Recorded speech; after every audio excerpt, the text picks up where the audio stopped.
is your intention to go forward and build a large portfolio? Are you going to do this organically? Like, what's your thinking? How many companies do you think you end up investing in? Yeah. To be very honest, I haven't given it serious thought. All I knew when I started is because obviously I had, I sought some counsel from some people who've done this before, and I think the general mantra was, build a portfolio. Don't do, hey, a friend A came in and put one, and just wait for it. So I've been lucky that I think in the last 2 years I've got to that portfolio. And now whether I'm going to build it to 20 or 30, I don't know. But I think as a principle to me, having a portfolio with some conviction and themes, I think just gives me comfort. It could all obviously be horribly wrong, but for me, I think what's really worked is I think the 15 to 20 number seems okay for now. But I think in terms of preference, I'm a bit more biased towards B2B because probably I ran a B2B business myself. Obviously, technology is a common spine across these 15. And I think the application of tech is very much, at least the ones I have, is either solving a problem in the financial services domain, in the education domain, or in B2B enterprise software. There are one or two exceptions here and there, but mostly, it's B2B in these 3 or 4 domains. And mostly it's come from either Singapore or ASEAN. I mean, my background's originally born in India, grew up in Indonesia, last 20 years Singapore. So obviously the networks in these 3 countries.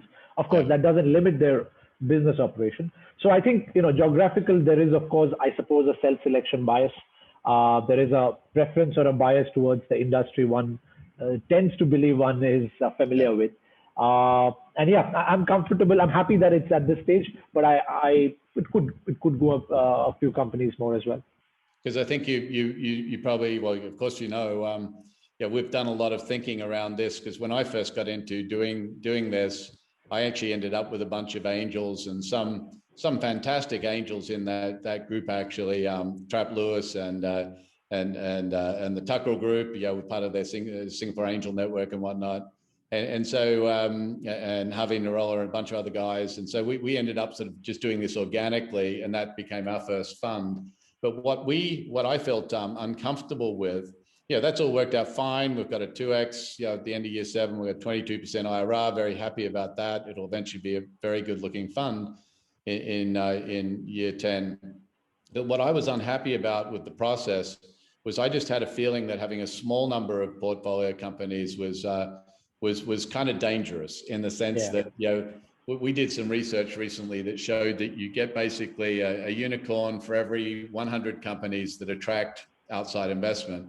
And that's a fascinating figure when you think about it, because you could be unlucky to the extent that you have a 99 company portfolio and you still miss out. We all know those stories. So our thinking is, now with Hatcher is and I don't want to go into a big sales pitch, but our thinking is the more companies that you have in a portfolio that are qualified by other people and by various other characteristics, the better chance you're going to have at those really serious power curves kicking in and taking it across the line. I'm absolutely in love with the story of Coinbase and Union Square Ventures at the moment. For anyone that's watching this that hasn't heard the story, Union Square Ventures basically took up an 8% stake in these guys at a very early stage. And that 8% stake is now worth about $8 billion, which is 40x the size of their $200 million fund. Wonderful story, but also proof of what Peter Thiel's always said, which one company can make or break your entire, or not break, but make your entire fund.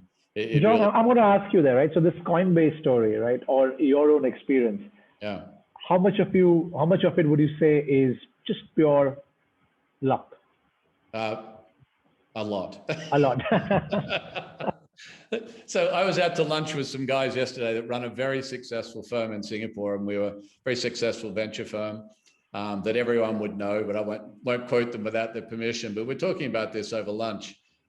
Most VCs recognize that probability plays a huge role. So I guess the only difference is that what we're trying to do with Hatcher is we're just trying to acknowledge that probability exists, understand what the odds are, and then go to the casino at least knowing what the odds are, knowing what the time lag is, knowing how quickly or not these things pay off. And if you can understand that amount, then you can have a lot of fun. it can be less stressful than sort of just building a very small organic portfolio. Because I don't know about you, but a lot of the guys that I talk to that have done 3 or 4 deals have not had a great experience, because 3 or 4 deals is just such a low level. You've got to be really lucky for one of those deals to work out well.